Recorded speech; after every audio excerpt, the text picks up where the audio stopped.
Thank you very much, Wei, and our colleagues, SIDS participants, those of you who are joining us from the small island states, and also our colleagues from CBAS.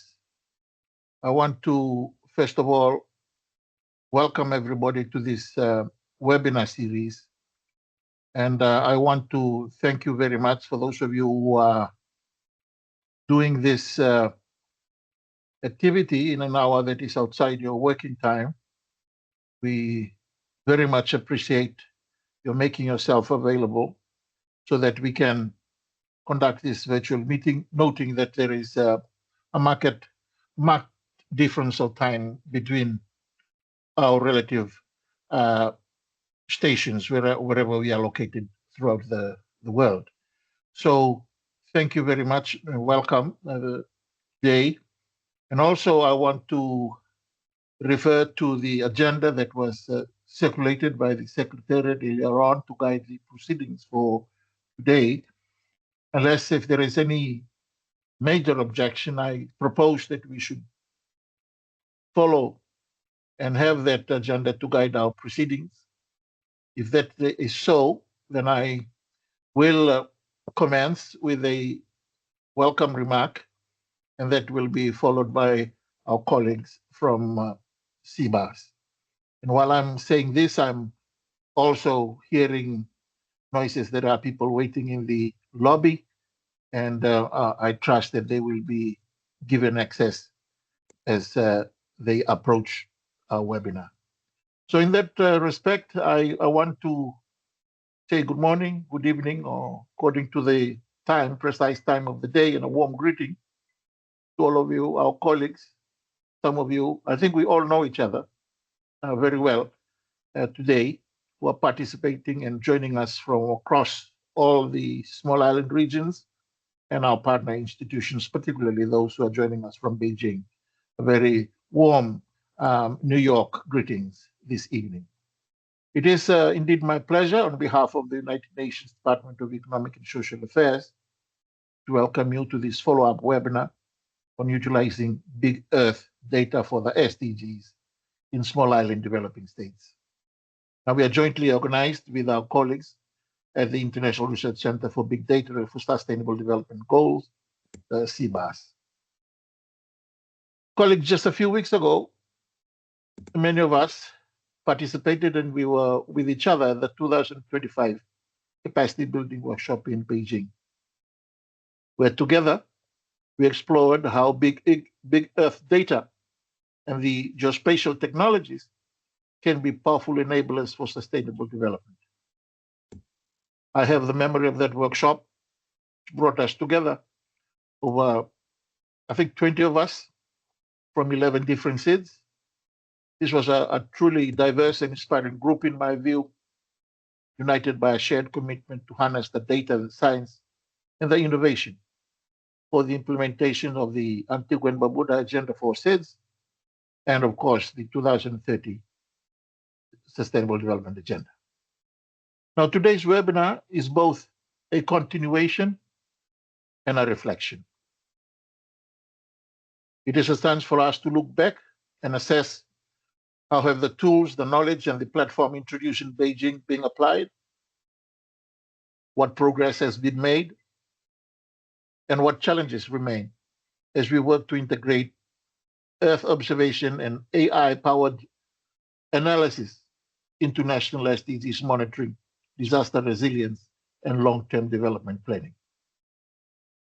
Equally important, this discussion will look ahead, exploring how strategic foresight can enhance the use of data for decision-making. Foresights, as we were introduced to in Beijing, allow us not only to measure where we are today, but to anticipate the challenges and the opportunities of tomorrow. As small islands, we understand that the data is more than numbers or maps. It is a foundation for resilience, policy coherence, and agencies. When applied effectively, Big Earth data can help SIDS and SIDS government to anticipate extreme weather events, plan sustainable infrastructures, and monitor progress towards our national and global goals. That is why today's session is so valuable. It provides a platform for peer learning, for collaboration, and for innovation.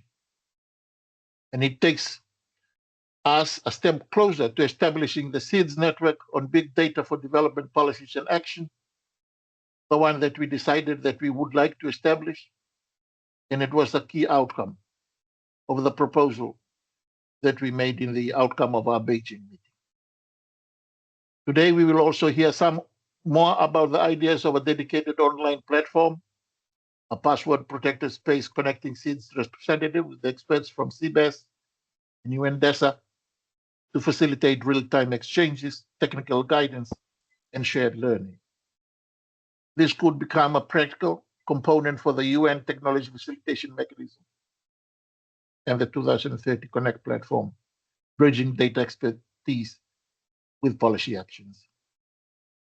Let me close these remarks by encouraging each of you to use this time to share your experience openly, our progress, our lessons that we have learned, our aspirations. Together, I believe we can ensure that the big Earth data serves as a catalyst for just, resilient, and forward-looking development across islands. Thank you very much, and on behalf of DESA, wish this webinar series productive and engaging discussions. So thank you kindly. I will now invite my colleague from our CBAS for a remark. Mr. J. Lu. Thank you, Dr. Tsai and Dr. Liu, dear colleagues and participants. Good morning from the Beijing, and a warm welcome to all of you joining us today from across the globe. So on behalf of the CBAS, I'm very honored to say a few words on this very important follow-up webinars together with DESA. So just last month in Beijing, so we had the privilege of bringing together over 20 representatives from 11 small island developing states for capacity building workshop on leveraging the big Earth data to evaluate the SDG progress.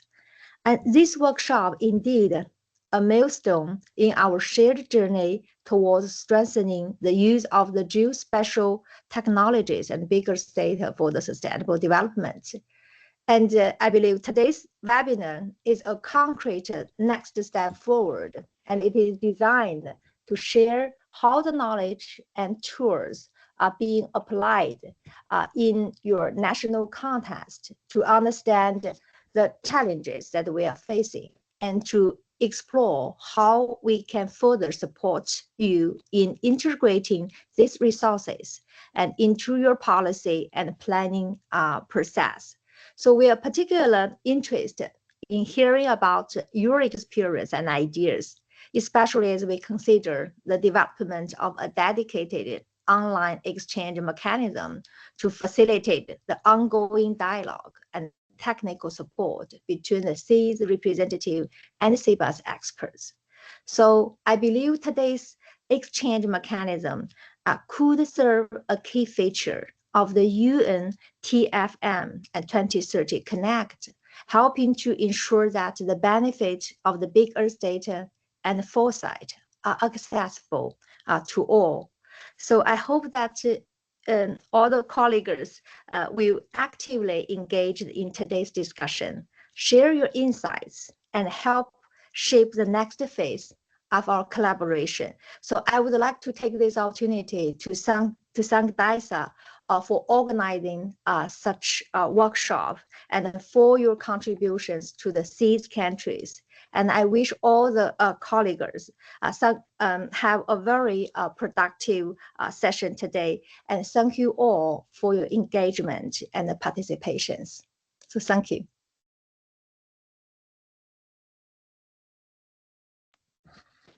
Thank you very much, Dr.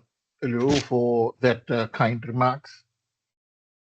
Appreciate it very much. And indeed, I also want to acknowledge the good work that has been done by our organizers who organize this, the thinking and the preparation. So I will now invite the webinar to the next item in our agenda. We have the data and statistics foresight, brief technical presentations.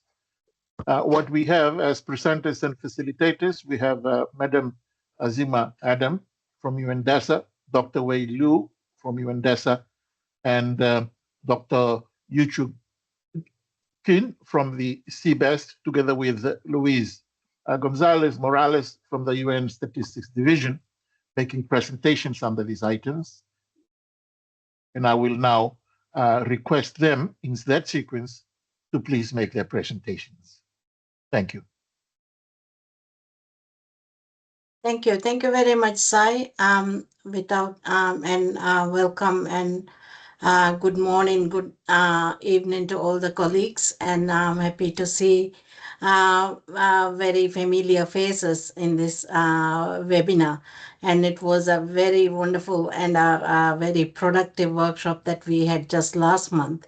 I can't believe it's just last month, and it's so good that we are able to again come back together and talk a bit more and try to make sure that the work we do doesn't is not static, it's always moving. So as many of you would recall, we want to make sure that the data that SIDS collect is used for evidence-based policy making. So as you would recall, we put a lot of focus on strategic foresight because foresight can help us to move data into evidence-based policy making. So it can help, just to remind ourselves, strategic foresight can help governments anticipate change, navigate uncertainty, and prepare for multiple futures. In foresight, we are talking about multiple futures. And in SIDS, we always know that there's no one defined future, it's multiple futures. So we always go, we can be more proactive rather than reactive. So foresight is not about being predicting the future. It's about preparing for the future. So I know you all remember that. So today I want to focus on one specific tool that I introduced in the Beijing workshop as well, which is horizon scanning. But before I go to that, let me just say very quickly why foresight matters for big Earth data. As we know, the big Earth data or Earth observations gives us the evidence of change that is happening in real time, whereas foresight provides us the ability to see different scenarios and anticipate different possibilities. So if we are seeing shift in coastline, rise in sea levels, or change in vegetation through satellite images, we need to see how that can be useful for the policymakers. So foresight enables that, and it's a very important tool or approach that we can use. So when we bring the two together, data and foresight, we move from just observation or just data and statistics to anticipation. This is what enables governments to act earlier and also smarter before the risk escalate. So as a very quick example, if satellite imagery show coastal erosion, data shows that it is coastline may be retreating, but foresight could help us to think through what is going to happen if that were to occur more seriously. So what are the threats to tourism? What are the threats to infrastructure or livelihoods? So these can actually prompt action early on. So that's quite important for small island states. So for horizon scanning, when we are when we are talking about horizon scanning, it is more of a systematic approach to looking across different sources of information to identify emerging issues, risk or opportunities, so that we are again prepared for what's to come. Um, and when we are doing horizon scanning, we are trying to identify signals, for example, new technologies, unusual weather patterns, or even changes in investment or behavior that can affect a country's priorities. And second, we are trying to make sense of these disruptions. And sometimes we use a framework called PESTEL. I'll show very quickly in the next slide that. And then the important part comes from shifting from reaction to preparing for the future, for multiple possible futures. So as I mentioned, once we have collected signals through horizon scanning, once we have these Earth observations, we need to make sense of them. So we use a framework called PESTEL analysis. There are different names, different acronyms like STEEP, PESTEL, and STEEPLE, so many different names. But essentially what we are trying to do is look at a broader range of factors. For example, when we are looking through the lens of PESTEL analysis, we are looking at political factors, economic factors, social, technological, legal, and environment factors. So for those who are working with big Earth data, this structure is very useful because it links the technical observations that you see to real world drivers of change. As an example, if you see rise in sea surface temperatures, that could be an environmental signal. But when you analyze through the PESTEL framework, you have to see what are the economic implications there are, maybe for fisheries or for tourism, and what are the social impacts of those living in coastal areas. And again, what would happen to tourism businesses, and also political pressures it creates for governments. So this supports governments in connecting basically data with real world implications across different sectors. So we are not taking things in isolation. It's really important that we look at interconnections between different sectors. If you are looking at horizon scanning, and I would advise colleagues from SIDS to think about how you can apply horizon scanning in your work. And if you can start by framing the topic and time horizon. For example, if you look at coastal resilience, you might want to take how it would look in 2040. So gather signals from bigger data and other sources, and then interpret, as I said, and then make sense of it. And then what you get for policy and action that can be go into reports as insights and sectoral plans, which can be used for policy making. So again, to reiterate, bigger data and strategic foresight, it is a complementary approach for SIDS. They work better together because bigger data essentially tracks what is happening now, whereas strategic foresight explores what could happen next. So we are not stopping at what is happening now. We want to see what can be done in the future. So together they support anticipatory, coherent, and risk-informed STI and DRR strategies, for example. So if you want to try to use horizon scanning, you can start scanning for weak signals and then look at intersections, maybe look at like where do these Earth data tech innovation and SIDS priorities meet and look at in the framework of PESTEL, and then ask what emerging capability could transform our use of Earth data. And then what is necessary to build early warning systems so that we are ready for any risk and we make use of the opportunities that come. So before I finish, I just want to say that UN DESA works in many of the SIDS on foresight. In capacity building workshops, we have done in Dominican Republic or Bahamas, and I'm going to do one in Maldives, and we have done in Seychelles, St. Lucia, and Mauritius. And we are supporting integration of foresight, international planning, and climate resilient recovery strategies. And as my colleague would talk about STI roadmaps as well. So we are also developing knowledge products, which we will be happy to share once that comes out. We have especially an e-learning course on strategic foresight and system thinking specific with special attention to SIDS.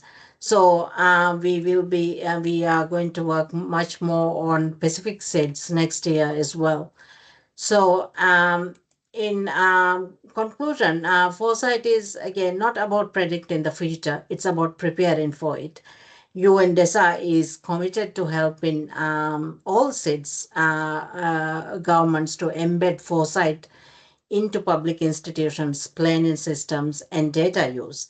So if your country or agency is interested in building capacity, whether through training, pilot projects, or setting up foresight networks, please feel free to reach out. So my email is there, and you can contact Sai and Wei as well. We will be happy to help you. So we can strengthen the ability of SIDS to anticipate change and act early. So as I have said before, the future shouldn't catch us off guard. It should meet us ready. Thank you. Thank you very much, Azima, for that presentation. Thank you for the effort that went into these preparations and all the good work that are currently being made towards foresight for small island developing states. Now I will invite Dr. Wei to have his presentation, data and strategy on these SDI policies. Thank you, Dr. Wei. Thank you so much, Mr. Chair, my dear friend. Good evening from New York, and good morning, good afternoon to our colleagues joining from across the world.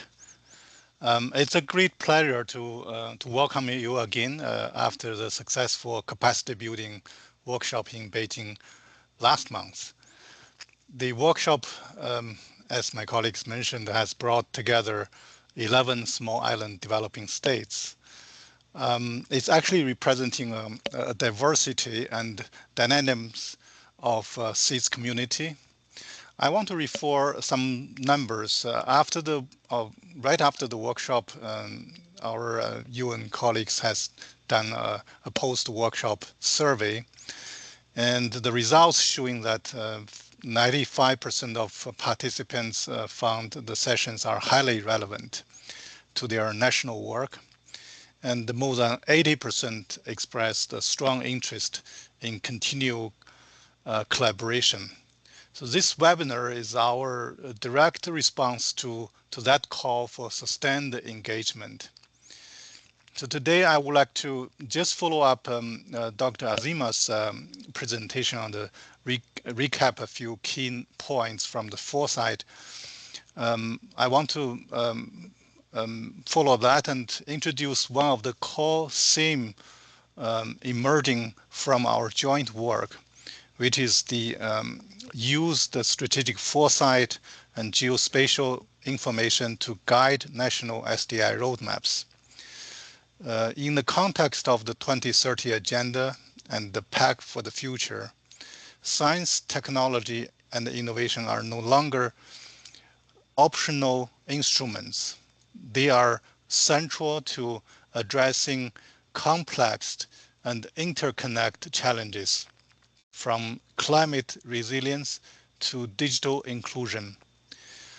But for many SIDS, the question is not only what technology to adopt, but how to anticipate future risks and opportunities and prioritize the investment that will yield long-term resilience.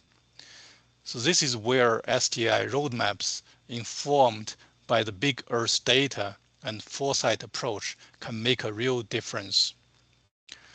Our recent working paper on foresight and geospatial STI roadmap propose a practical framework that connects 3 dimensions.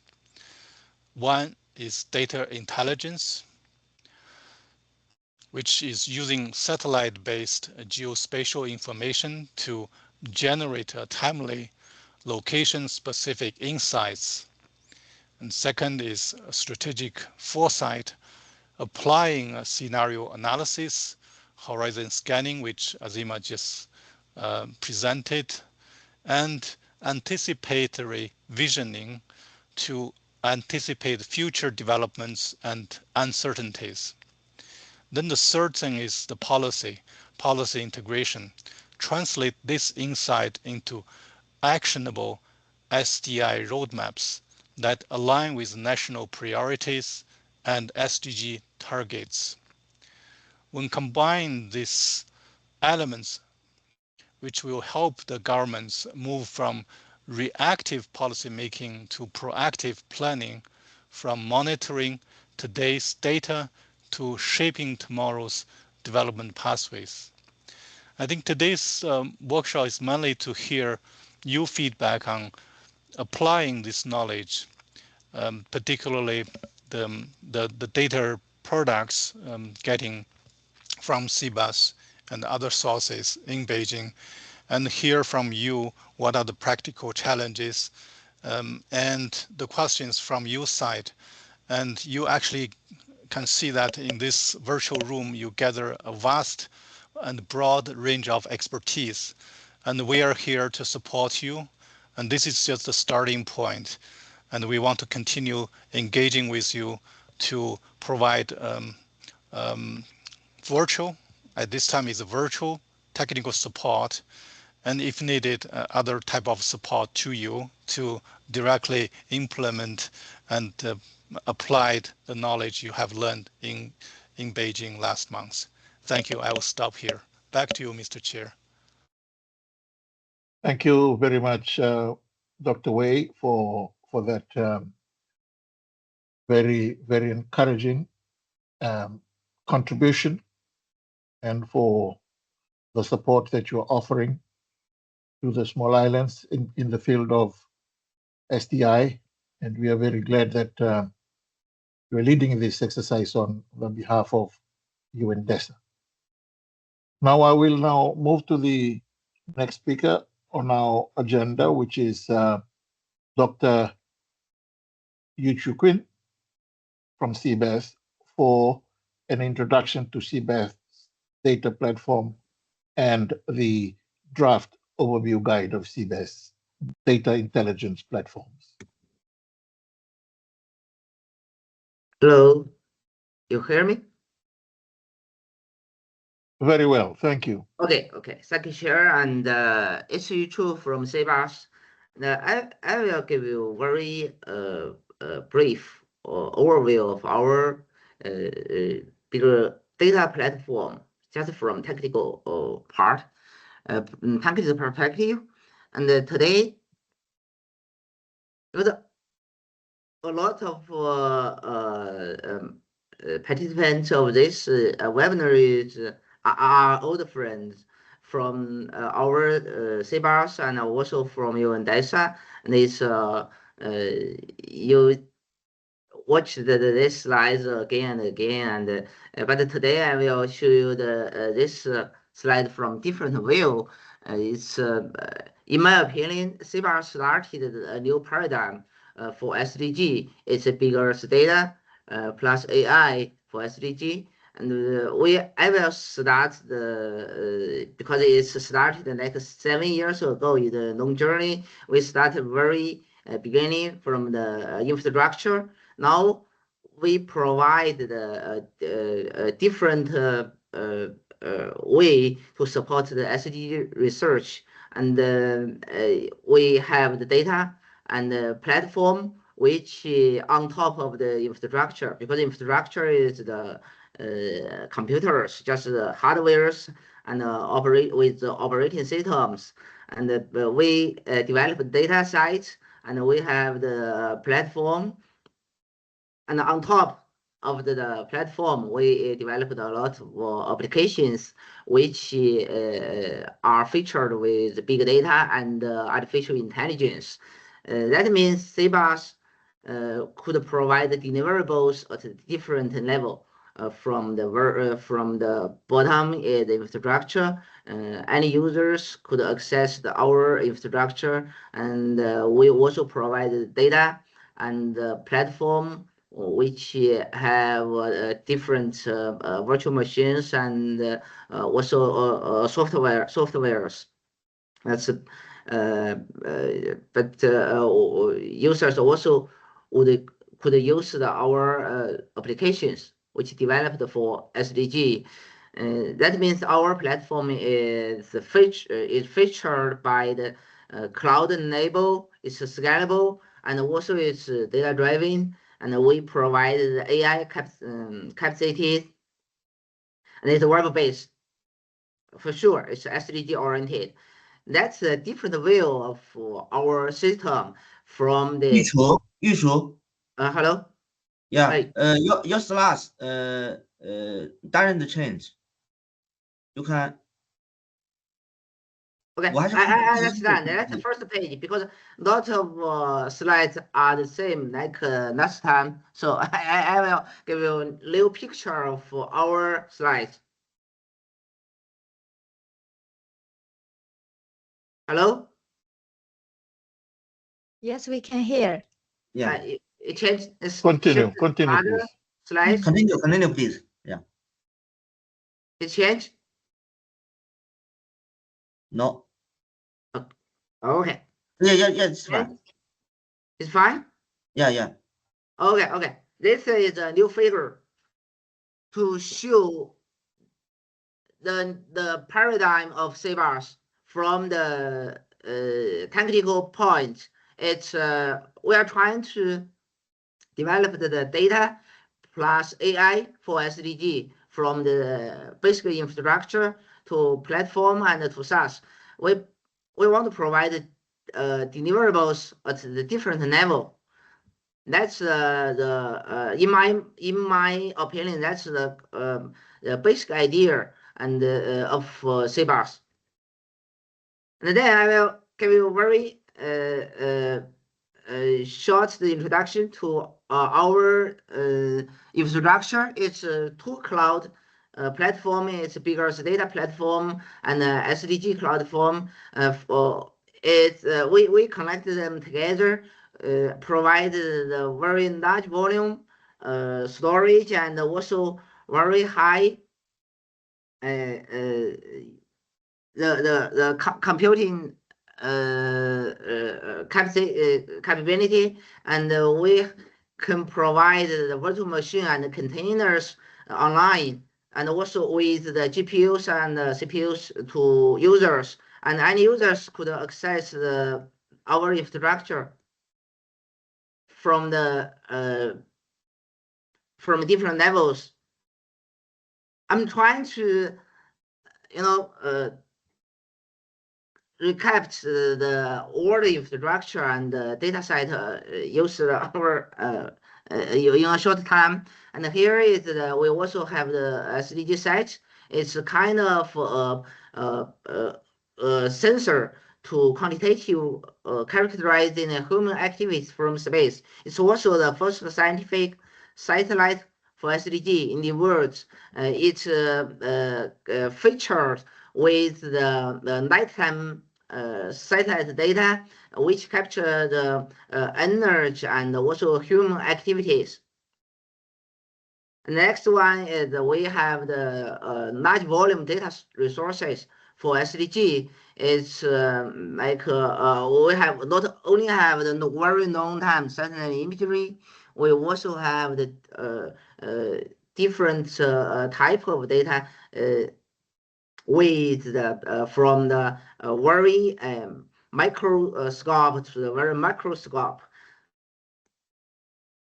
And with the world data sites, we linked the data site to the SDGs goal, the Sustainable Development Goals, and we have the developed the data product from global land cover and the global burn area to global forest cover. On top of this data site, we developed the software applications like SaaS.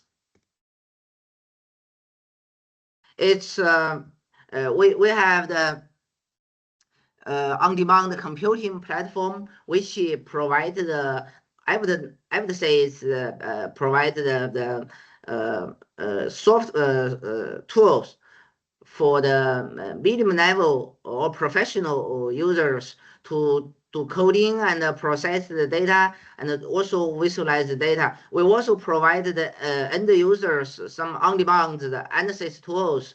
The topic covered the land degradation in assessment to the global urbanization index monitoring. And on top of all these tools, we also have a platform to visualize the results. It's we can visualize the all data set with a location-based data set with our Digital Earth Foundation platform. That's the entire technical stack of our platform. And at the end, I will show you our latest work on the AI, its niche SDG large models, which developed and released this September. Most people knows that it has different agents. It's actually 5 agents for literature review and the global SDG indicator calculation, and also to generate the report with our model LLM large language models. And we have the other tools. It's EarthView interaction agent and the AI story agent, which combining the large language models and AI models with the geospatial data, and anyone could interact with our the geospatial data with just natural language.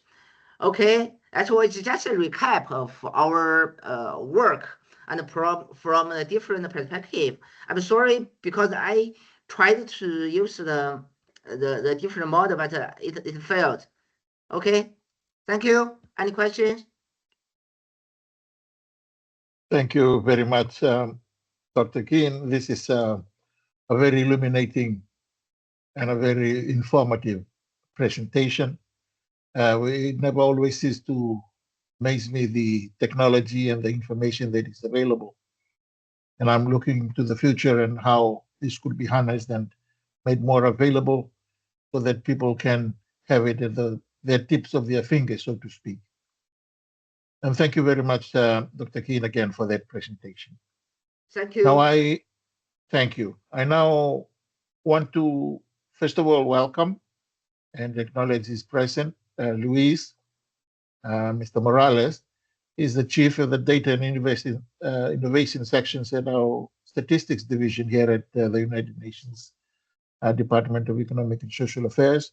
He has kindly agreed to join us this evening and make a presentation on data for SIDS and the work that we're doing here at the United Nations with colleagues from UNSD. So, Luis, welcome. Thank you so much, Mr. Chair, and good evening, good morning, everyone. So it's really a pleasure to be here, and as we know, the SIDS are on the front lines of global challenges like climate change, and the workshop in Beijing demonstrated that cutting edge innovation and is one of the most powerful tools at our disposal for building resilience and for driving sustainable development. So today's webinar focusing on moving forward towards the establishment of a SIDS network truly really resonates with the work that we do in the statistics division, and particularly in the area of capacity development and data innovation. And through the one thing that I want to highlight is how through the UN Committee of Experts on Big Data and Data Science for Official Statistics, we also support a global community dedicated to harnessing technologies like AI and Earth observation for the public good, and I think there are a lot of areas of synergy, you know, for bringing together these communities. So if I may ask to go to the next slide, please. I wanted also to mention that through this work program on big data and data science, we have the UN Global Platform for Official Statistics, and we are through this mechanism, our emphasis is on democratizing access to the powerful tools needed to turn data into insight. So in a very similar fashion of what our colleagues are doing in different domains, this is about enabling member states to have access to the technologies, to the cloud environments, to the data, where they can try and further develop and apply their methodology, innovative methodologies for supporting their decision making and sustainable development at the end at the national level. So this initiative, your initiative to create a collaborative online platform is precisely the kind of forward-thinking action that the world needs, and I think it's a great example of how we can move away from fragmented data silos and towards interoperable networked ecosystem, data ecosystem, where knowledge is shared and integrated freely among peers, and this is how we can move closer to eliminate the digital divides and ensure the promises of digital technologies for sustainable development become a reality for everyone. So we are particularly encouraged to see the focus on linking data applications and with strategic foresight. The goal is to use data not just to see where we have been, not only where we are, but also to better anticipate where we are going. And so if we move to the next slide, which is my final slide, is the message that I want to convey is that on behalf of the whole team at the Statistics Division in DESA, I would like to commend your efforts for and offer our full support. So your model of collaboration is an inspiration to all of us who work towards developing capacity to leverage new data sources, new methods, new technologies to inform decisions and to achieve sustainable development. And so we look forward to a very productive and insightful discussion today and to stronger collaboration in the months ahead. So thank you so much for the opportunity to join you today. Thank you very much indeed, Luis, for that presentation. We are very glad that we could hear from you and also have a glimpse into the normative amount of work that you are undertaking and benefiting all countries, in fact, and the small island developing states included. Now, colleagues, I'm just looking at the time. It's gone past 7:18 here in New York, and we were supposed to conduct the country updates. And I'm very happy to note that with us is Mr. Josafa Farna Gomez, Senior Technical Technicians of the Ministry of Environment, Biodiversity, and Climate Action in Guinea-Bissau. Josafa, we're very nice to see you again online, and we now welcome you and give you the floor.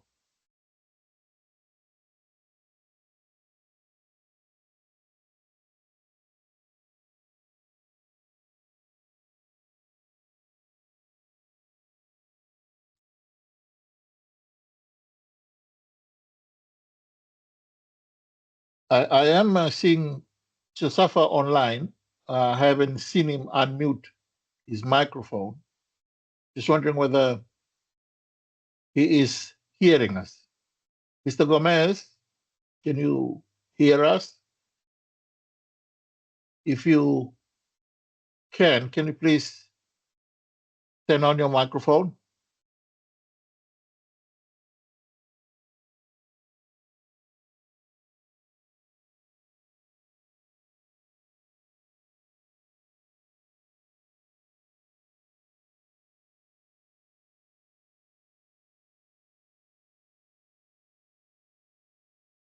Well, colleagues, I will have to ask our colleagues in the background to please make sure to verify whether Josafa is with us. And if he is, to please bring him along. Otherwise, the next presentations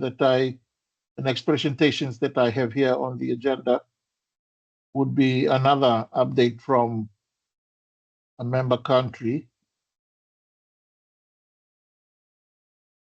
And I would like to see if Kathy, are you with us? And you know who is ready to make presentations? Yes, the next speaker did not join us for now, so maybe we can invite Mr. Silva to share something from his side. And absolutely. Mr. Silva, Valerie, please.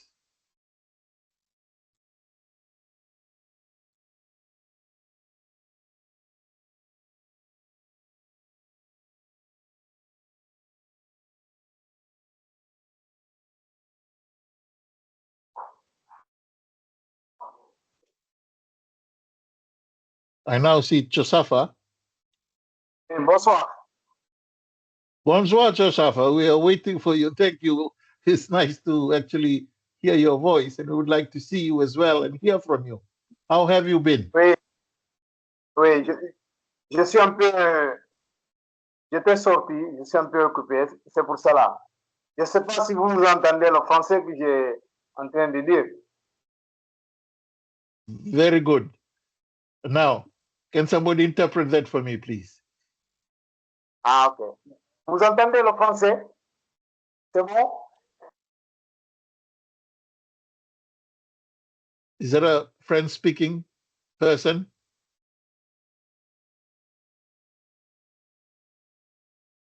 Josafa, carry on. Let's see your presentation. Portugese?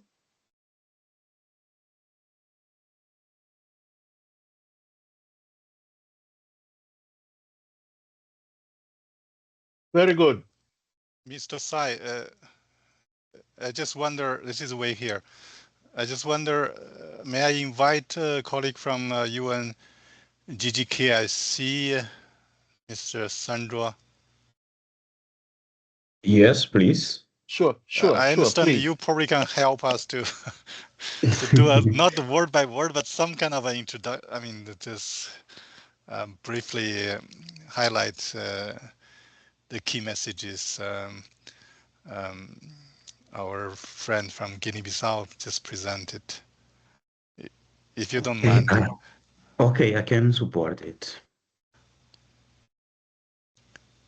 So you are suggesting he can speak Portuguese, and then I will just try to summarize or just bring here a key point. Yes, Mr. Sai, if you agree, he's a chair, but Yes. if you can draw Yes, please. Please, go ahead. Okay, colega Josafa, se pode... Sim, bom dia. Se podes fazer a apresentação de forma breve, eu vou tentar transmitir as mensagens-chave para os colegas aqui presentes. Ok, Sandro. Sim. Conforme o os desafios e também oportunidades em degradação das zonas úmidas. Estou a falar das zonas úmidas. Ok. Desafios principais, para mim, é de monitorização eficiente. São desafios, dificuldade em monitorizar a extensão de saúde das zonas úmidas e de uma forma contínua. Nos desafios de degradação das zonas úmidas, eu escolhi as seguintes desafios: monitorização e eficiência, pressões antrópicas múltiplas, alterações climáticas, que fala de aumento do nível do mar, seca, tempestade e alterações de ecossistema. E também just to summarize for colleagues online, he just bring us key gaps or challenge regard to wetland monitoring or degradation. So he bring his here key point that we can see here, identify monitoring multiple anthropogenic pressure and also climate change issues like droughts, sea level rise, and storm, among others. Pode continuar. E depois, das lacunas técnicas, para mim o que falta é dispersão incompatível de dados. Isso significa que devemos ter dados ecológicos, dados hidráulicos e dados socioeconômicos. E também nas lacunas técnicas ligadas à degradação das zonas úmidas, falta também dados de base longa, por exemplo, de séries temporais, tem que haver dados de séries temporais longos, tem que haver também parâmetros-chave. Depois temos o outro lacuna técnica é modelização limitada. Não é modelização limitada. Capacidade e eficiência para desenvolver aplicações, modelos que integram impacto acumulado, pressão do homem. O outro lacuna é falta de dados de altas resoluções. Há carência de imagens de satélite de altas resoluções espaciais e temporais.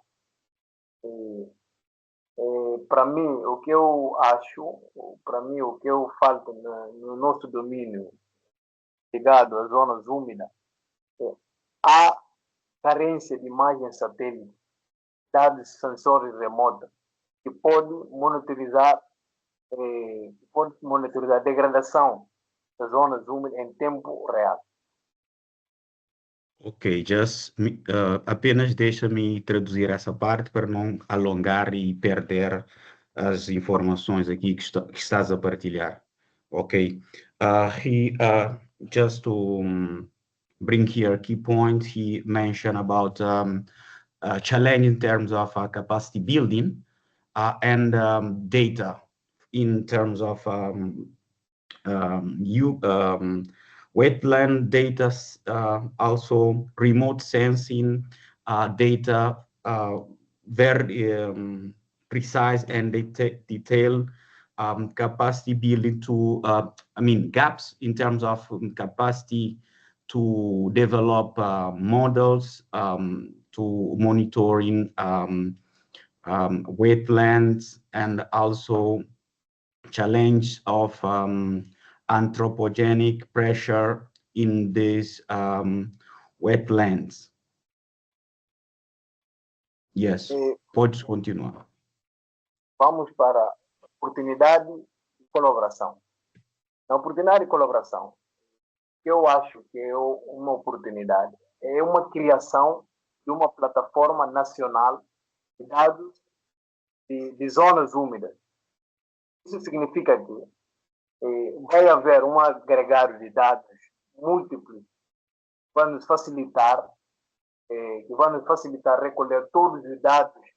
Se quisermos um dado de uma zona de degradação de zonas úmidas, e criamos essa plataforma nacional de dados das zonas úmidas, isso vai nos levar, vai nos ajudar a ir naquela plataforma, buscar os dados sem ter um problema. Okay. He mentioned also in terms of opportunity to collaborate in terms of develop a national platform for to monitoring wetlands that can congregate and monitoring data for wetland degradation, can help them to monitoring very well the wetland areas. Ok, pode continuar. Temos a parceria para monitorização inovadora. Isso significa que, com a parceria, podemos colaborar com universidades estrangeiras, empresas para usar tecnologias emergentes como drone, sensores remota, DNA, que podem preencher as lacunas, de dados de uma forma mais eficaz. Okay. Also, he mentioned also about opportunity to collaborate with other institution as a foreigner university that can threatening the use of technology as a drone or sensor to support them in wetland monitoring. Ok, continuas. Outro ponto é o projeto de ciência da cidadão. Se houver um projeto de ciência da cidadão, isso vai envolver o público na recolha de dados. A maioria das vezes, nosso cidadão não tem aquela consciência, aquela maneira como saber utilizar dados como dados de biodiversidade, dados de poluição, dados de zonas conservadas, dados de aumento das zonas degradadas, mas com o projeto da ciência do cidadão, isso vai envolver o público vai saber como recolher, vai envolver o público através daquele projeto.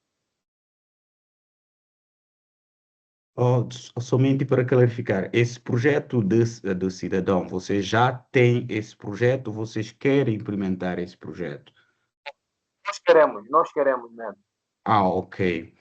So he mentioned that they are try to develop a project to work with the community in terms of to help to support them in terms of data collection that can allow them also to know more about the biodiversity, the protect area, and also to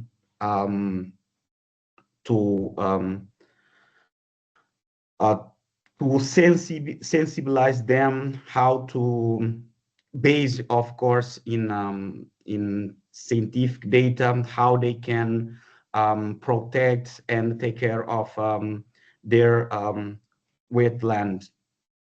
Yes. Quarto ponto é principais áreas que requerem mais apoio.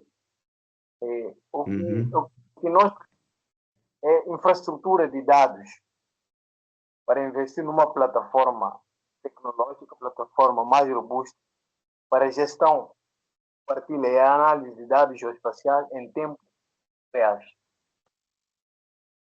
Okay. Also, she mentioned that they need support to develop spatial data infrastructure, spatial data infrastructure that can congregate data from different sources and can allow them to monitoring some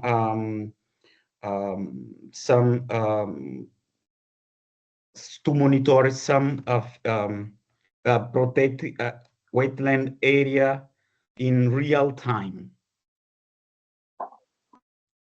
E também Okay. a capacitação técnica. Capacitação técnica significa que podemos formar gestores com técnicas e ferramentas de análise de dados, por exemplo, Sistema de Informação Geográfica, que é o SIC, interpretação de modelos de dados. Okay. Also, need of strengthening capacity in terms of user geospatial information, to also train them to how to use the model to support decision making. Quinta, que é a última, é a sugestão. Sugestão é que é para definir indicadores de impacto mesuráveis. Isso significa que com aquele Plano Nacional de Gestão das Zonas Úmidas, vamos conhecer indicadores quantitativos que possam monitorizar pelo menos equipas de dados.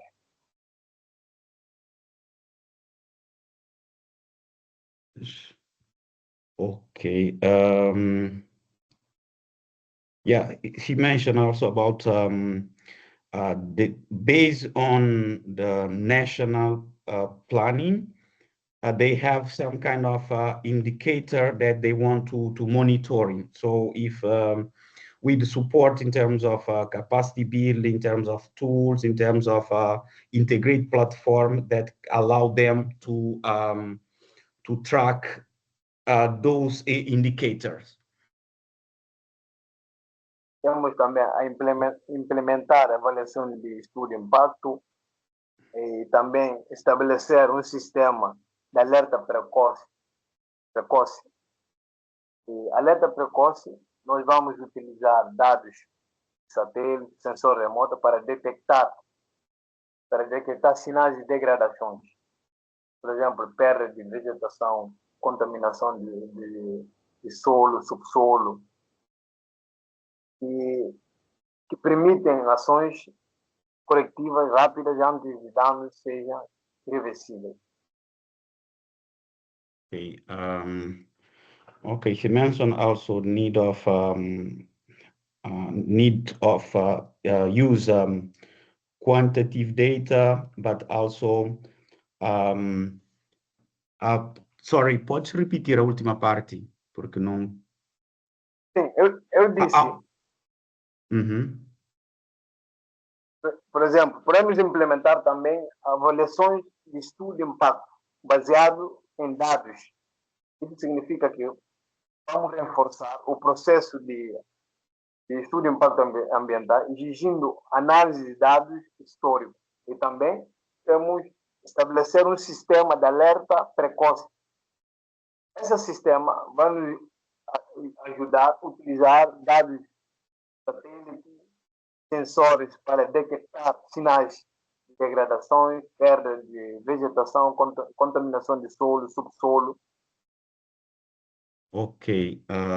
Yes. So he mentioned about need of environmental impact study assessment that can allow them to use also early warning system based on kind of technology that include sensor that can allow them to monitoring specific some data that can support the decision making. Ok, podes continuar. Acabou. Obrigado. É tudo? Sim, sim.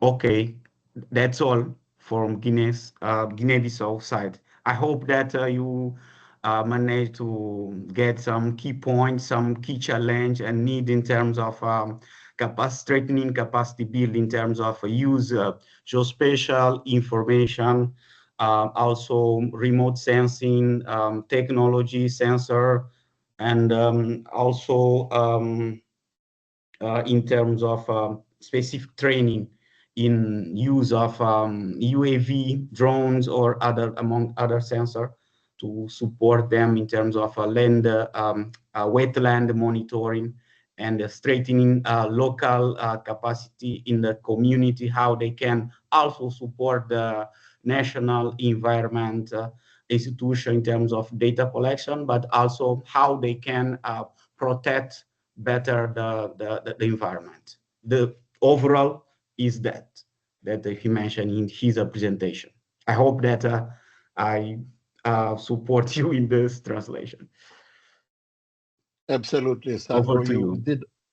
You did a marvelous job, Sandro. Thank you very much on behalf of everybody participating here for enabling us to understand Josafa's presentation. Josafa, on behalf of the organizers and your colleagues, it's nice to hear your voice once again. And thank you very much for making these presentations. It shows us that the type of work that you are occupying yourself with and the type of work that are prioritized by your country and the type of assistance that you're requiring. And I'm sure that colleagues are listening in to your presentations. I have a thing or two to think about in terms of appropriate support that can be lended to you. Now, Zin, Kathy, we have the next speaker. I suppose it's another country presentation. Not too sure whether Chandrani is here. If she is, I would really welcome her to make a presentation. She's from Mauritius. Chandrani, are you joining us? No, she's not here. She's not here. Is anybody making presentation on her behalf, or if not, then we can move on to the next presenter. And I believe, did you mention Silva? Yeah, Valerim before? Mr. Silva. Mr. Silva. All right. Valerim, are you with us? And can you turn on your microphone and make a presentation, please?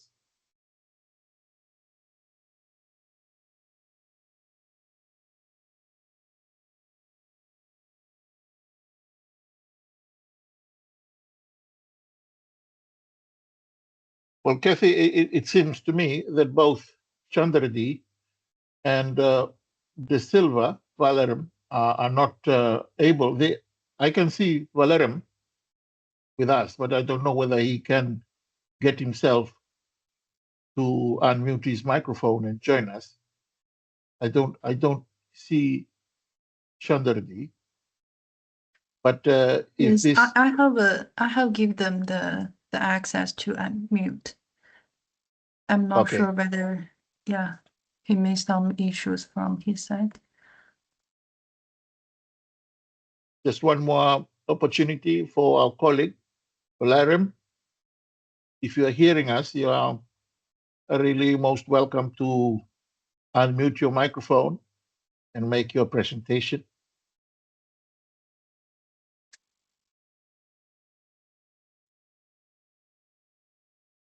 No. Now, that being the case, without Chandradi and without Valerim, the agenda we have in front of us has it that from this point onward, we could have a exchange of views on those presentations. But we've heard from Josafa. I just want to pause and welcome any comment that can be made towards that presentation. Thanking, of course, Sandro for the elaboration. Let me just pause for a while and see if any of our colleagues, including DESA or colleague from CBAS, would like to make a reaction.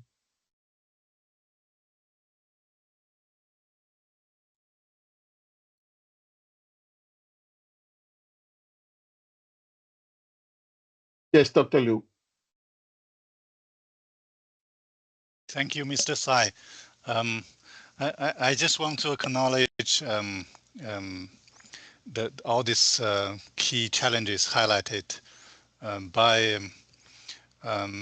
our colleague from Guinea-Bissau is we hear very clear and also we took good notes.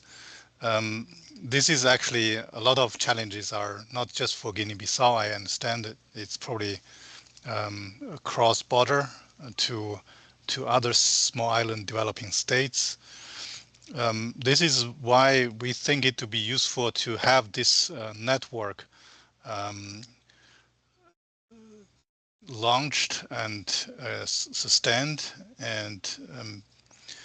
and this kind of peer learning will be useful. Those questions can be addressed from different expertise. I'm sure those maybe CBAS colleagues and also our DESA colleagues need a little bit time to take a closer look at those requests and questions and see if we can come up with some kind of a joint responses. And those things can be useful perhaps to other countries too. This is why we see the value of sharing the knowledge and create some space where colleagues can all see each other and share their experiences, even their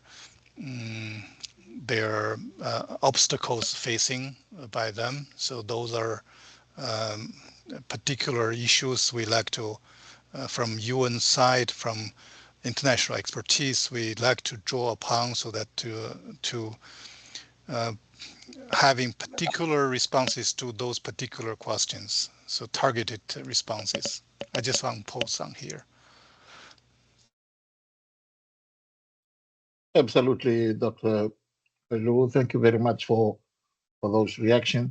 Colleagues, the next item on the agenda, I will now pause and then yield the floor across to Dr. Sun, who will now take over the moderating role up until the end of our program. So, Dr. Sun, thank you very much for standing by and for your leadership from that end. You now have the floor. Okay, thank you, Mr. Sai. Can you hear me? It's clear. Yes. Good morning from Beijing, everyone. My name is Zhong Changchun from the CBAS. It's my honor to moderate this group discussion and the question and answers session. And thank you, the Zima and Sai and Dr. B and Qin. Thank you for the wonderful presentation. And we also just heard very insightful update from the state participants about the wet degradation. And thank you all for your experience, results, and the challenges you are encountering.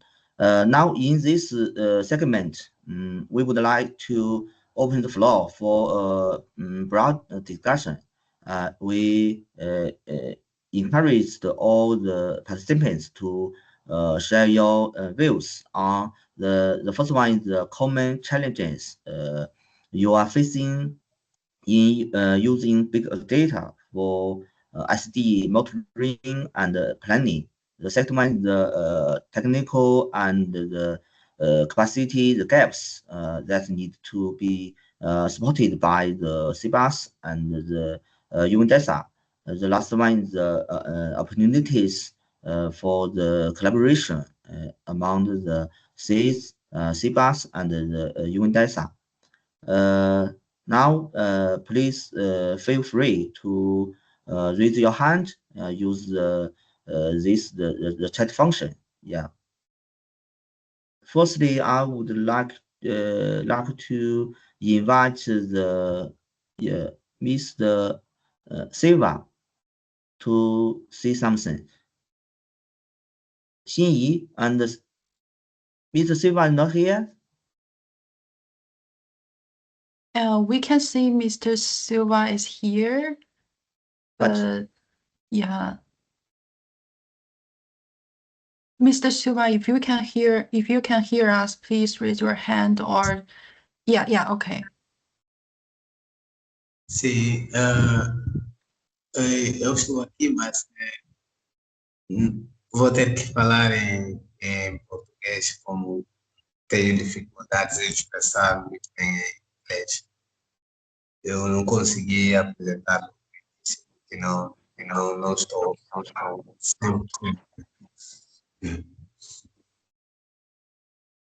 O Sandro, não sei se consegue ajudar. Yes, of course. I'm here to support.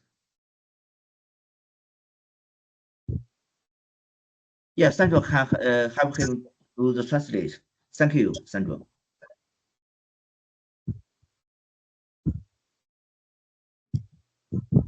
Podes Bom, prosseguir, só falas devagar e alto para que eu possa ouvir e transmitir para os colegas. ok. É sobre o webinar de hoje e também as outras que não conseguíamos entrar, é por causa da diferença da hora, quando já naquela hora, as últimas webinars que nós tivemos, era aqui meia-noite e quase não íamos conseguir, já era tarde. Essa de hoje, como é para as 10, nós tentamos conseguir seguir. E uma outra coisa que não conseguimos fazer é enviar uma apresentação como pediram. Okay, first of all, he would like to thank you for the opportunity to be again here with you to follow up in this matter. And he apologized for unfortunately he couldn't send earlier his presentation for you. Então, Ok, pode prosseguir. estamos aqui. Eu acho que, por enquanto, vou ter que deixar a minha intervenção aqui e continuar a acompanhar o webinar. Pode repetir, não consegui, porque eu acho que tens problema com a conexão, não consigo ouvir muito bem. I think even those colleagues also he have some issues of internet connection is very poor. He gonna make efforts to speak very clear. Pode repetir. Não, eu estava a dizer que eu acho que não tenho muita coisa hoje para falar sobre isso, mas vamos continuar a assistir e acompanhar o webinar.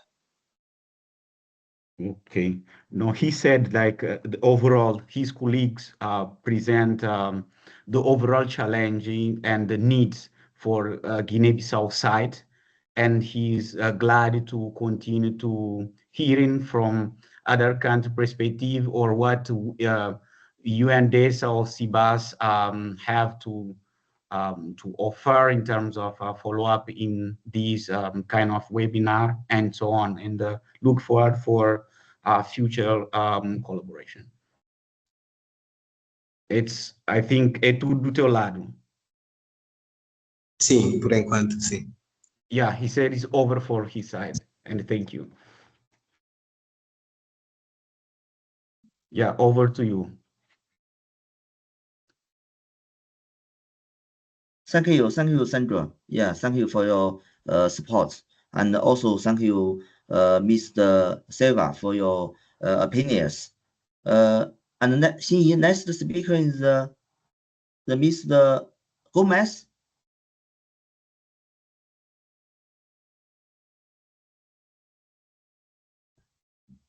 Xinyi, can you hear me? Yes, I can hear you. I saw Mr. Gomez is here now. Hello. Yeah. And Ms. Sandra, also thank you for your support, and you can help him to translate. Thank you.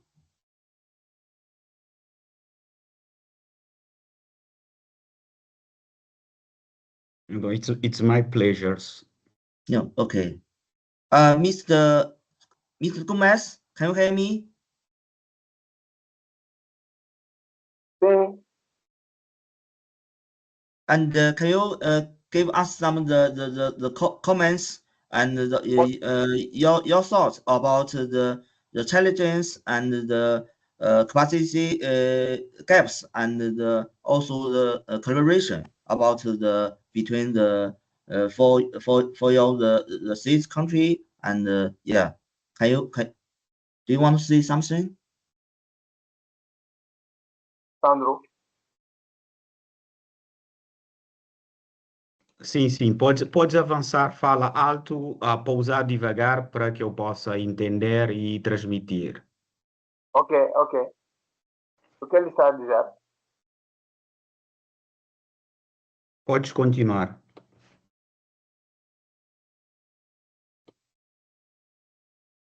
Com o slide. Sandro? Como? Sim, sim, já estou a ouvir. Podes continuar a tua intervenção, eu vou traduzir para os colegas, ok?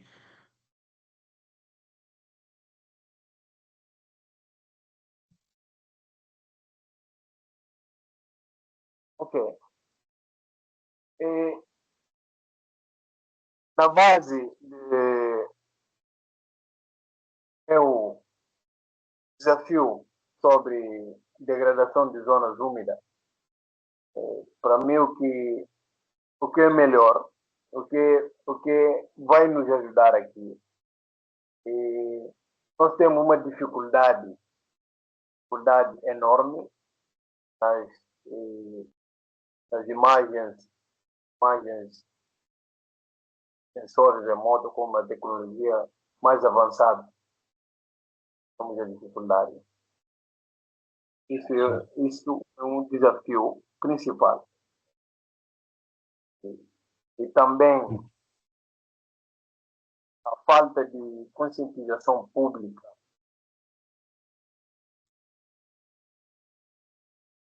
Quer dizer Ok, que... Sim? não podes continuar. Ok. Quer dizer que para que populações saibam o que está a acontecer, o que está a acontecer durante o processo de evolução de degradação de zonas, mas com a tecnologia, por exemplo, com a tecnologia avançada, sensor remoto, satélite, isso vai ajudar a conscientizar a populações que há uma zona, zonas úmidas. Porque aqui na Guiné nós temos um problema de plantar as casas. Muitas casas estão plantadas nas zonas úmidas, nas zonas que é muito perto de zonas úmidas. Para mim, Ok, o que... Uhum. termina só essa frase, eu vou traduzir. Para mim, o que falta é uma conscientização. Devemos ter uma conscientização que a população saiba como é que podemos construir, como é que uma zona úmida pode ser conservada, e não só conservada, e também conhecer a degradação daquela zona. Okay. Just to bring here a key point that he mentioned, he recalled once again regard to needs of capacity building, about also the needs of satellite data to monitoring the wetlands. Also, I would like, as because I previously, before joining GGKIC, I was based in their country, work with UN Habitat. I know the situation there in terms of needs regard to the use of geospatial technology to support decision making in not only in environment side, but for it's in terms of urban monitoring, in terms of urban expansion or urban sprawl. And he also mentioned that needs to work in public awareness, how to don't build a house near the wetlands area, that with use remote sensing can allow them to track this area better, and then to raise awareness with in the community to protect these wetland areas. This is overall key point that he mentioned in his thought. Ok. Tens mais a acrescentar, João? Ah, Okay. Okay. It's over for his side. Thank you. Okay, thank you, Mr. Servo, and yeah, Mr. Sandro. And about the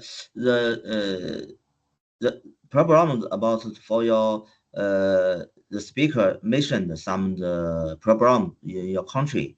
Yeah. Now I want to invite my colleague to give some the response from the Big Earth data, the platform, and the data, for example, the SD set one, the data, and some the method for monitoring the wetland degradation. Now, Mr. Qin Yuchu, and would you please give your the response to the yeah, some problem from the platform, yeah, big data platform. Yes. Okay. And it's my great pleasure to give some maybe suggestion, maybe solutions. And in terms of wetland degradation, in my opinion, we from the technical perspective, because we have the I mentioned in the slides, we have platform from infrastructure to the data to the software or apps, but but for the small island country, it's like we don't have the very specific apps or data sites for this states. For the in her and that's back to the wetland degradation. In my opinion, we can have some we can have some plans to get some SDG site data from the different like band configuration. That's not the same like Landsat or Sentinel-1, Sentinel-2 provided by European countries and the United States, and we can host this data sites. That's the first step, I think. And then because we have the data site, and then we can make it's not a platform. I would say provide some kind of repository, data repository to host some not only SDG site but also data from multi-source to and open the account for the people from the from the Guinea-Bissau, right? Because I cannot speak the name of the country very clear, and it's not very easy to pronounce it. And then because we have a lot of expert in the field of image processing and maybe natural resource management, and also researchers from the environmental issues for environmental issues, and we can invite them to develop some methodologies, methods, or algorithms to do mapping and do analysis, and maybe a platform. But we need time and we need maybe some budget from SIDS. That's the second step from the. But it's very easy. Not very easy. It's my primary step would be the collect the data and have a data report for these countries. I mean, from different stakeholders and the data. And then we can have some expert and developers and data analysts to do the data analysis. Maybe after that, we can have the data products and provide some operational monitoring or operational mapping and operational analysis for the state. And then we can develop some portals to visualize the data set and also provide some deep insights to the situation of past, the current situation, maybe to some modeling for the future. And that's just my 2 cents from technical perspective, what we can do. But I have also have some, in my mind, or I also keep in mind that's for side states, I mean small island states, most of them are in the rainy and cloudy area. In case of this type of research or study areas, or we need to get some maybe different type of data. Maybe we can have some drones and to get some small scales data set, very high resolution, and it's maybe much more helpful than the satellite data. That's my 2 cents. Okay, that's all. That's Okay, what thank you. we can say, what we can do for the first step, the second step, and then we can push to the, move forward, push to the maybe the policy. Okay. Okay, thank you, Thank you. the Qin Yushu. Yeah, it's finished. Yeah. Miss Sandro, can you Yes. help us briefly translate? Yeah. Okay. Ok, colegas de Guiné-Bissau ouviram com preocupação e também com interesse ouvindo as vossas explanações relativamente à necessidade e os desafios no vosso país, particularmente na monitorização de áreas úmidas, o que podem apresentar algumas soluções que podem apoiar, digamos assim, Guiné-Bissau nesta matéria.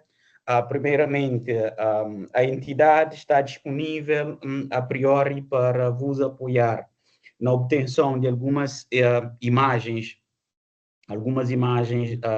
de satélite que poderá vos ajudar na monitorização das áreas úmidas, incluindo os cientistas, o expert do CBAS, vai desenvolver alguns modelos ou metodologias concretas de processamento de dados, alguns parâmetros para fazer análise espacial. Também vão desenvolver algum modelo que, digamos assim, prevê, digamos assim, ou antecipa o futuro em relação à monitorização das áreas úmidas e também considerando que Guiné-Bissau neste momento está na época da chuva, que muitas das vezes algumas áreas podem estar cobertas de nuvens, o que dificulta a obtenção de imagens de satélite. Então, sugerem que em alguns casos, supostamente, há necessidade de ter, digamos assim, um drone, ou vão providenciar um drone para fazer mapeamento específico numa área concreta para trazer para o sistema. Também estão disponíveis para desenvolver um geoportal onde vai congregar os dados da monitorização e também que vai ser uma ferramenta de trabalho para vocês ter, digamos, indicadores para monitorar as áreas úmidas. E também mencionaram a questão Quer dizer, isso é uma questão mais interna deles, para algum dinheiro ou budget para fazer esse trabalho, mas isso é uma internal discussion between DESA and CBAS. E também há necessidade também de trabalhar na questão das leis, que supostamente vão ter que fazer algum assessment para ver como avançar. Obviamente vai requerer algum tempo para fazer esse trabalho. Over. Okay, thank you. Thank you. Compreenderam? Sim, desta vez sim, eu estou Okay. Okay, so over to you, Chair. Okay, thank you. The next I will, yeah, Jiang, how to spell? What's the name? Jiang Yijun, can you hear me? Yes, I can hear you clearly. Yeah. Would you please give your response from the data perspective? Yeah, from the SD disadvantage. Yeah. Okay. In terms of wetland monitoring, the SDG Site 1 can mainly serve as a raw data collector. So SDG Site 1 can operate during both day and night. And during the day, it can collect multispectral and thermal infrared data. And during the night, it can collect thermal infrared and glimmer data. So I'm not a wetland expert, but I can tell you what kind of indicators you can derive based on those data sets. For example, based on the daytime multispectral data, that's the optical data, you can derive the vegetation health indicator for the wetland. And for the thermal infrared data, you can derive the ground surface temperature based on the thermal infrared data. And the glimmer data represents human activity levels. So if there are human disturbance in the protected areas, you can detect those kind of disturbance based on the glimmer data. So you can have you can monitor the wetland from these three perspectives, and so consider the weather conditions of the wetland. There may be some heavy cloud coverage, so you can so to study the wetland precisely, you can upload your the coordinates of the wetland of interest to CBAS, and the CBAS will organize the data collection right away. So for maybe you can wait for several months, and we can have some considerable collection of the wetland data based on SDG Site 1 ready for you. So the first step, so for the first step, you should upload you can give us the coordinates of the wetland to us, and we will organize the data collection right away. And later based on the available data, you can build some algorithms with CBAS. Yes, thank you. That's my response. Ok, colegas. Ele mencionou sobre diferentes tipologias de imagens que vocês podem usar para monitorizar a saúde, por exemplo, dos tarrafes, e também outros parâmetros vocês podem considerar a questão da temperatura, e baseando nisso, por exemplo, se houver a pressão, digamos assim, a pressão humana ou invasão dessas áreas, que usando essa imagem, por exemplo, que representa a temperatura da área, que também podem detectar. E, por outro lado, também mencionou que a primeira fase, ou seja, o que vocês devem fazer como técnico local, vocês têm que identificar uma área em concreta onde vocês querem, digamos assim, monitorizar e depois disso extrair as coordenadas e enviar para a CBAS.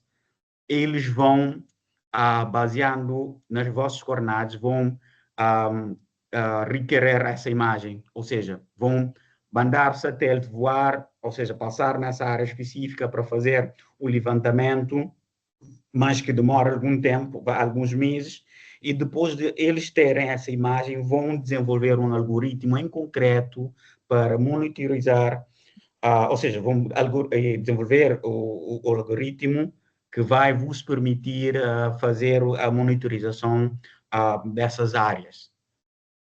De uma forma geral, era isso que eles falaram, ok? Ficou claro? O que vocês têm que fazer é providenciar as coordenadas e enviar, ou seja, acredito que vocês têm o e-mail deles, vocês vão enviar o e-mail com as coordenadas, ok? Sim. Obrigado.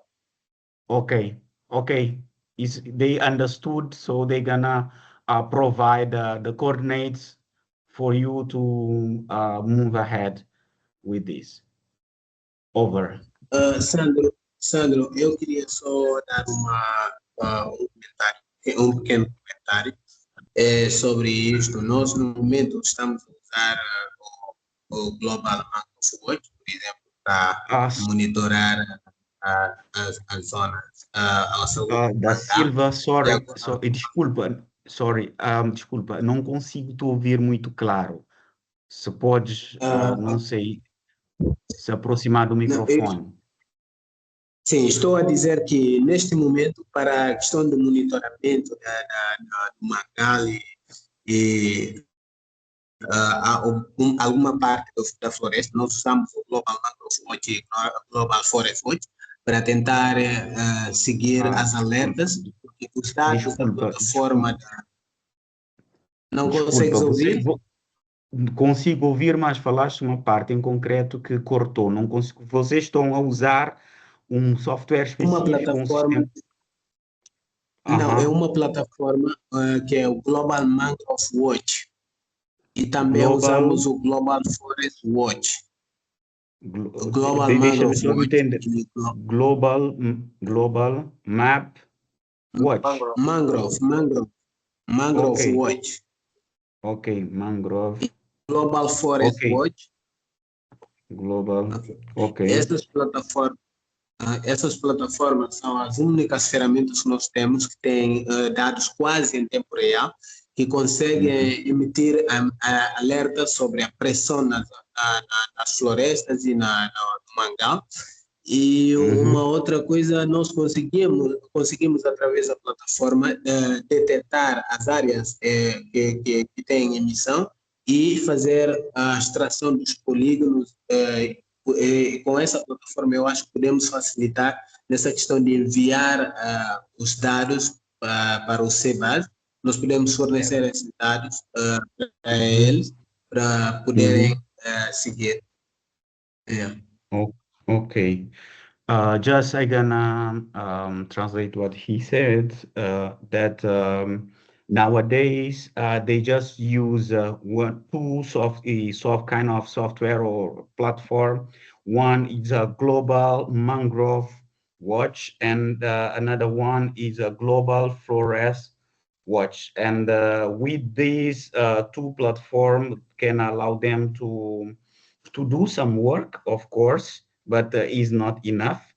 And they gonna send those coordinates to you to move ahead. Overall, it's this key point that he mentioned. Over to you, Chair. Okay, thank you, Sandro. And in the beginning of this month, the CBAS also submitted the data products use the Excel, yeah. Now I would like to invite my colleague, the Qin Yuchu, to introduce some of the data sets. Qin Yuchu, can you hear me? Okay, I turn on the microphone and share And, the. and yeah, and Xinyi, yeah. can you finish your sharing the screen? And Okay. yeah, okay, thank you. Okay. See the screen? A screen? Yeah, it's okay. It's okay, right? Yeah. Okay, yeah. Actually, in addition to the SDG site, which is launched by the CBAS, and also mentioned the Global Forest Watch and Global Mangrove Watch. This kind of like the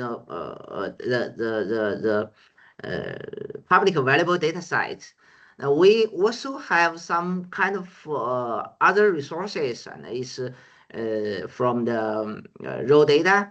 We can have you can get the Sentinel data site, and then set data site is publicly available, and you can we provide the training course in the last month, hosted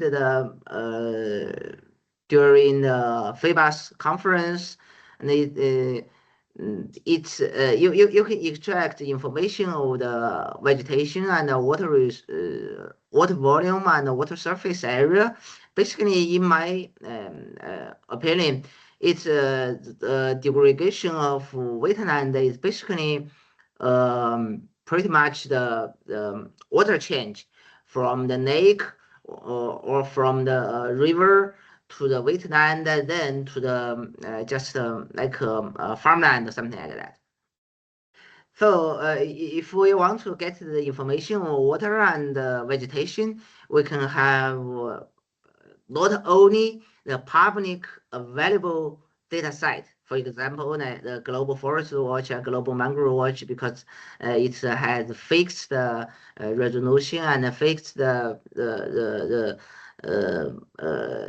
framework or the date, spatial temporal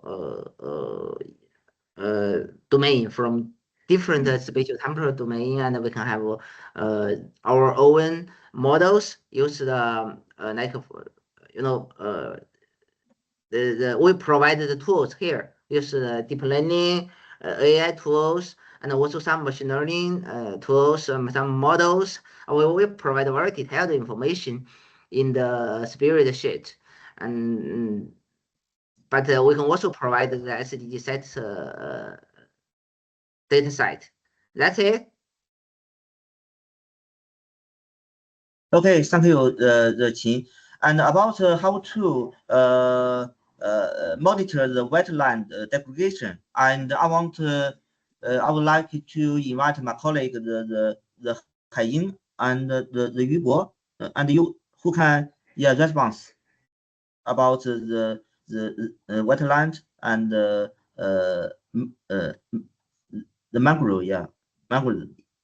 I will respond in terms of wetland degradation monitoring and early warning. In my view, that by integrating the long-term satellite observations with climate and the reanalysis data and hydrological models and some in-situ records, it is possible to generate the dynamic wetland extent maps and to detect vegetation stress, monitor changes in surface water dynamics, and identity the anthropogenic some encroachments. And in terms of the early warning systems, it can be developed by combining the time series change detection algorithms, the anomaly detection techniques and the machine learning models that are trained on historical degradation patterns. These systems can alert local communities and decision makers to emerging threats such as some mangrove dieback and drying floodplains. Also, the cloud-based platforms such as the Google Earth Engine and the Digital Earth Africa infrastructure they can provide scalable and near real-time analytics to support some wetland conservation efforts and to provide adaptive land use planning for biodiversity protection strategies. So that is my response. Hope it can be helpful. Okay, thank you. Miss Sandra, can you translate? Ok, of course. Sim, colegas, mencionaram aqui 2 pontos importantes. Um tem a ver com disponibilidade de dados que se pode utilizar para fazer a monitorização e identificou aqui alguns parâmetros como dados sobre a integração hidrológica, falou também sobre a dinâmica, ou seja, as informações que facilitarão vocês, por exemplo, a identificar uma área específica, se vai, ou por exemplo, se ocorre um determinado stress nessa área, ou também a intervenção antropogênica, ou a intervenção humana, ou podíamos dizer assim, a pressão humana sobre uma determinada área que se poderá identificar através da imagem. E também respondendo à questão do Jó sobre o early warning, que poderá ser, obviamente, sim, a ser considerado, e apresentou aqui algumas soluções relativas aos parâmetros ou parâmetros que se pode considerar como a questão das séries temporais, baseando, ou seja, o early warning vai basear nas séries temporais das imagens e baseando em artificial intelligence and machine learning, deep learning and Google Earth Engines poderão combinar, digamos assim, essas ferramentas e vão vos permitir ter, digamos assim, monitorizar essas áreas quase em tempo real, e que há muita informação disponível e com base, ou seja, a plataforma Early Warning vai vos dar, digamos assim, indicadores quase em tempo real, que vai apoiar na tomada de decisão a nível do planeamento, da questão da proteção da biodiversidade, da parte da wetland. Entenderam? Sim, Sandro. Okay, picture. Over to you. They understood very well what you are trying to suggest in regard to this matter. Over.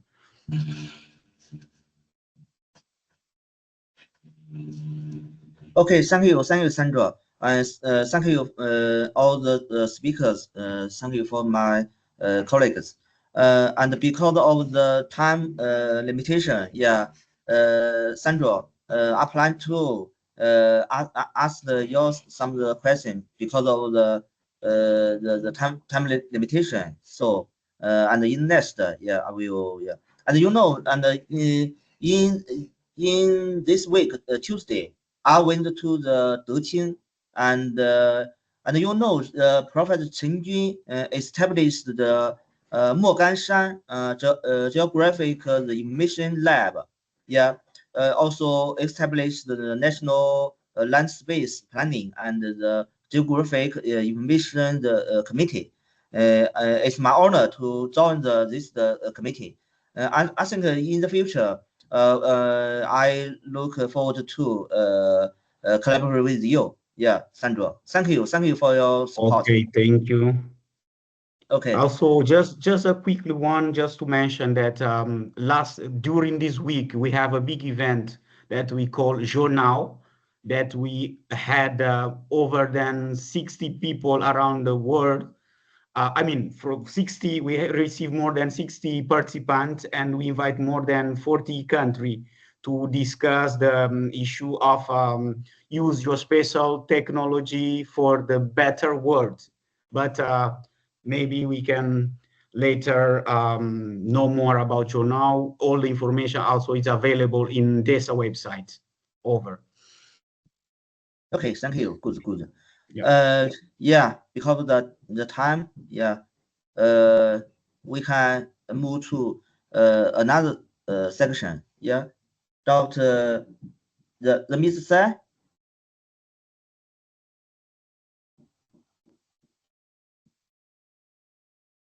I think the next session will start by closing remarks by Dr. Liu Jie, but she's not here. She hand over to you, Professor Sun.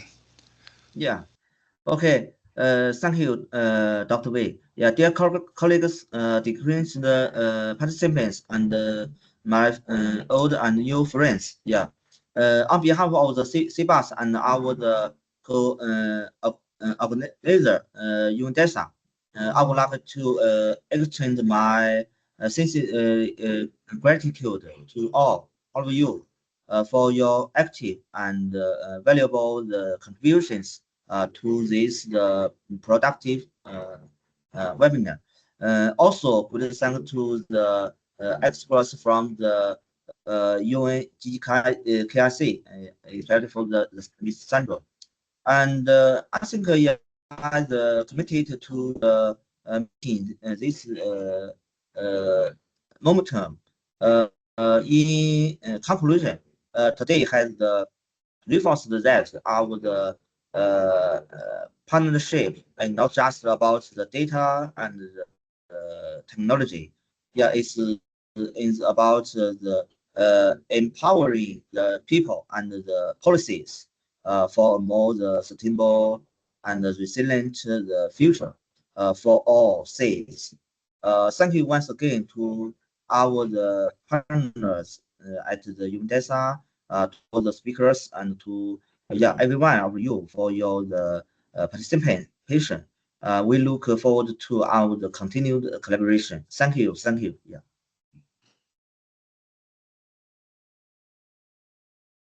So I'm the last one, so thank you so much.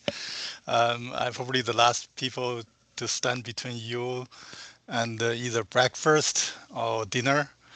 So I'll keep it very short. I think it's very, very productive meeting. We were expected to just spend 1 hour and a half, but actually we spent 2 full hours. And many mentors and colleagues who join even half hour early. So it's 2.5 hours from your time. So thank you so much for all of you. I have actually one last slide, but I don't want to go through it, especially at this late hour.